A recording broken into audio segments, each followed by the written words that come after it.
আর দাদু তুমি মরে গেছো গা।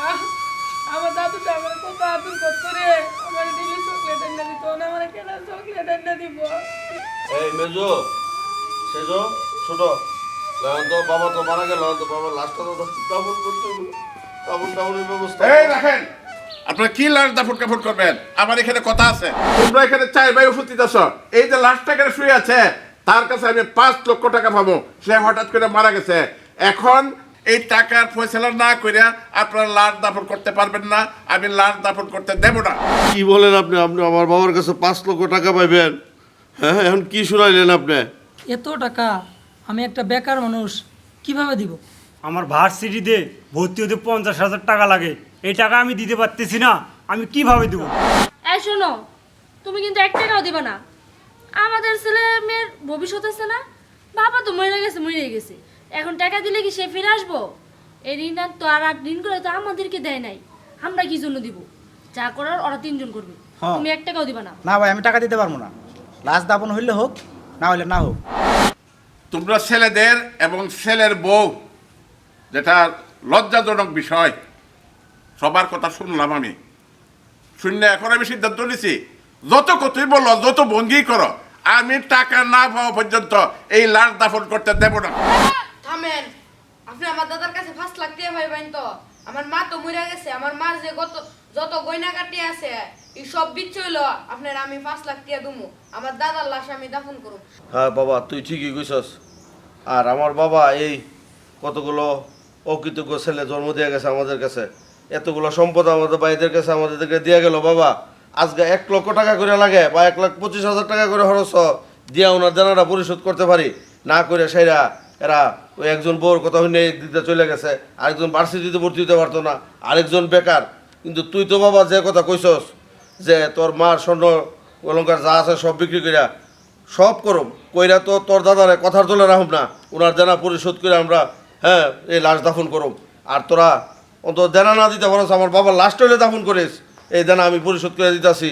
আমার যা আছে সব কিছু দিয়া সব শেষ করে দিয়ে আমি দিয়ে দিতেছি, তোরা সুখে থাক। বাহ, নাতি তোমার কথা শুনে আমার মনটা বেড়ে গেছে গা। আমি দয়া করি আল্লাহ তোমাকে ন্যাক খায়ের দান করুক, তোমার মতন নাতি যেন আল্লাহ যেন ঘরে ঘরে দেয়। আর এই যে কুলাঙ্গার ছেলেগুলা, এরকম ছেলেও যেন কোনো বাবার ঔরসের জন্য না আসে, আমি এটাও কামনা করতেছি। এখন নাতি তুমি শোনো, এই তোমরাও শোনো, তোমার আব্বা কাছে আমি কোনো টাকা পাই না।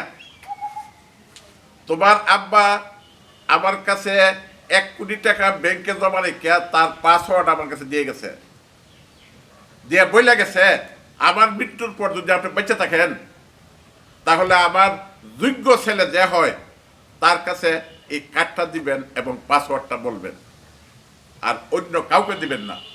এখন আমি যোগ্য ছেলের সাথে যোগ্য নাতি হয়েছি, এই নাতির দ্বারাই তার আব্বা এই কাজটা করার জন্য আগায় আসছে। অর্থাৎ এই কাজটা মানে কি, টাকা ফেরত দেওয়ার জন্য।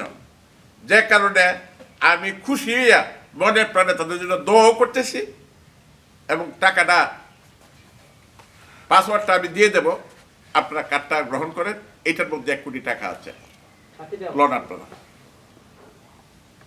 দেখো তোমরা কত বড় কুলাঙ্গার, তোমরা সামান্য 5 লাখ টাকা দিতাছো না তোমরার বাপের দাফন করবার লাগা, কিন্তু তোমরার বাপে তোমরার লাগা দেখো 1 কোটি টাকা হয়ে গেছে। তোমরা তো আর কিছু কর নাই। আর চাচি তোমারে কইতাছি তুমি ভালো হয়ে যাও গা, এরকম হাইচত কইরো না। আর আব্বা শুনো, আমার কাহারা তো দায়িত্বহীন, এটা তো আমরা বুঝি লাইছি, তুমি দায়িত্বহীন হইও না। এনো যে 1 কোটি টাকা আছে এটা তুমি হেরা সবাইরে লইয়া বাইরটা দিবা, তুমি আল্লাহ নিও না এই টাকাটা। আর কাহারা হুন্না রাখ তোমরা বাগ দিব নেও। বাতিজারি, আমরা আসলে ভুল করছি, আমরা লোভে পড়া সবাই এরকম করছি। হ, ঠিকই কইছো, তুমি ভুলটা হয়তো আমার জন্যই করছো। আমি যদি তখন তোমাকে সাপোর্ট দিতাম, তুমি আজ 5 লাখ টাকা ঠিকই দিতা, দিয়া বাবার দাফনটা করতা। আজ আমার ভুলের জন্য তোমাদের এত পস্তাইতে হয়েছে। আজ আমাদের বাতিজা আমাদের চোখটা খুলে দিছে। এখন এসব সব বাদ দিয়ে বাবার দাফনের ব্যবস্থা করো। অনেক সময় তো হয়ে গেল। হ্যাঁ আর আমাদের মতো ভুল যেন আর কেউ না করে। আচ্ছা থাক কাহা, তোমরা ভুল বুঝতেছ, এটাই অনেক কিছু। অন আয় দাদারে তো দাফন দোন লাগবো, আমরা যে দাফন দিই দাদারে।